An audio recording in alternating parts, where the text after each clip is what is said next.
Ladies and gentlemen, Mr. Adnan Barqawi.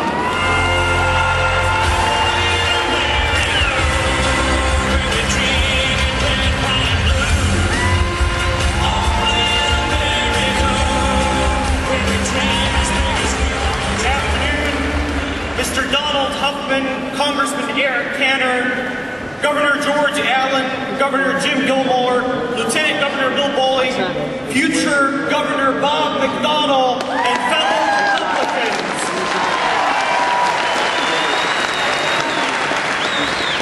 There is no greater feeling than being surrounded by those who understand that while bureaucrats bicker in Washington, our brave men and women in the military fight for our freedoms on the streets of Baghdad and the mountains of Afghanistan.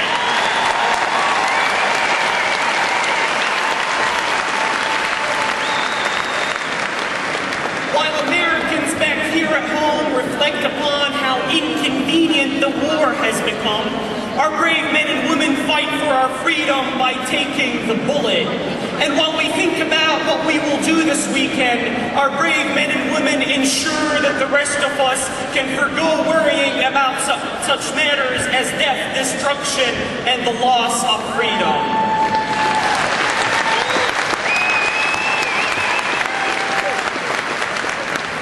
We have enjoyed freedom for so long that we are perhaps in danger of forgetting how much blood it cost to establish the Bill of Rights.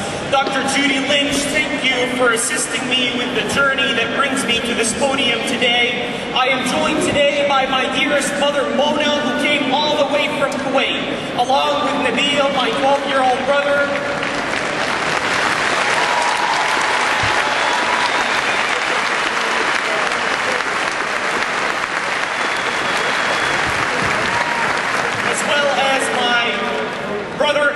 a senior at Virginia Commonwealth University.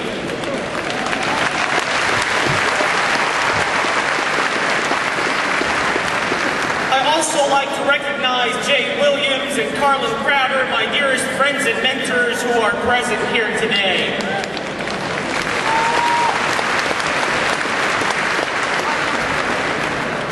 I also have the ultimate privilege of carrying the saber that bears the name of and belong to the godfather of the Republican Party of Virginia, my role model and hero, Mr. Donald Huffman, from when he was in the Corps of Cadets at Virginia Tech.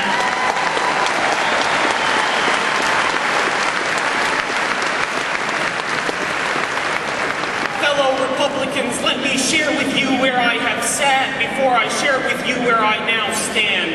It was about 4 years ago when I landed in Washington Dulles International Airport.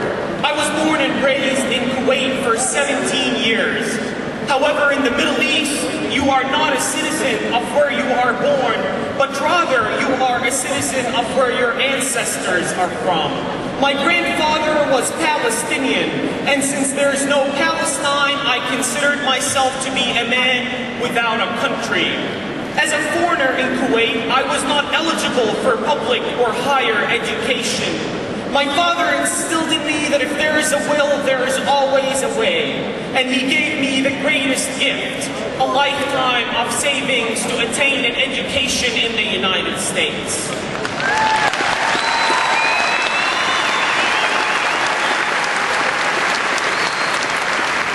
As I was looking down through the list of states that I could potentially come to, I chose Virginia because it said Virginia is for lovers.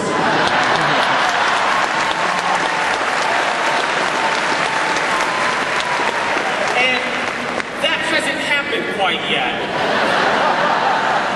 Virginia Tech had the best looking campus from what I could see on Google Images, and that became my destination.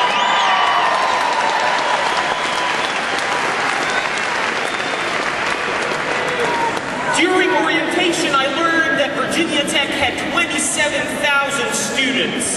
And the first question that I asked myself was, how will I ever be able to distinguish myself? And as I was enjoying lunch at one of the dining halls, I saw a man walking in what I thought was the best looking uniform. And as soon as I got over my inhibitions, I headed straight to him and asked, till I'd become like you, sir.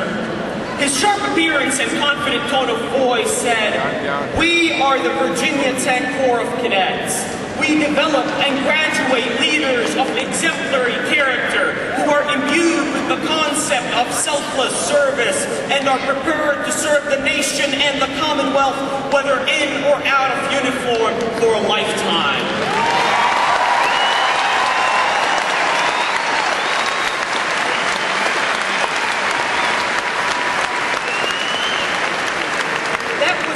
Enough of a reason for me to sign up, but little did I know what I had gotten myself into. It was my second week in the United States, and I had no perception of what military training could be like. I watched my head being shaved and had no family to farewell. And when I first heard the command, "On your face," I stuck my cheek on the floor when everyone else got in a push-up position. That is when I realized that I had no clue what a push-up looked like. It would make sense when the average temperature in Kuwait reaches 140 degrees. But I managed to do half a sit-up and ran a mile and a half in a record 18 minutes and 49 seconds before I woke up in the hospital. You know, I distinctly remember waking up and the first question the doctor asked me was, "Who is the president of the university?" And I said, "George W. Bush." I began my cadet career with significant physical limitations, let alone the massive cultural gap. But I refused to give up. The Corps of Cadets instilled in me that if you set your mind to something, you will achieve it. And at the height of the challenge, my drill sergeant came up to me and said, "Adnan, anyone can give up. It's the easiest thing in the world to do, but to hold it together when everyone else would understand if you fell apart, that is true strength."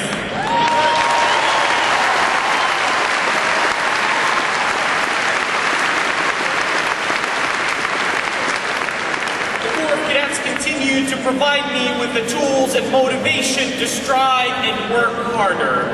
I learned that a leader is someone who makes the best out of any situation. I managed to progress through the ranks as I started to learn more and more through the numerous hands-on leadership experiences. As a freshman, I learned that you cannot command if you cannot obey. As a sophomore, I learned the importance of coaching and mentoring. My junior year, I was privileged to be able to train incoming freshmen, focusing on the principles of dignity and respect. And the greatest honor was when I was named the regimental commander for fall 2008. I never, ever thought that a Middle Easterner graduating into the civilian world would have the opportunity to command one of America's senior military institutions.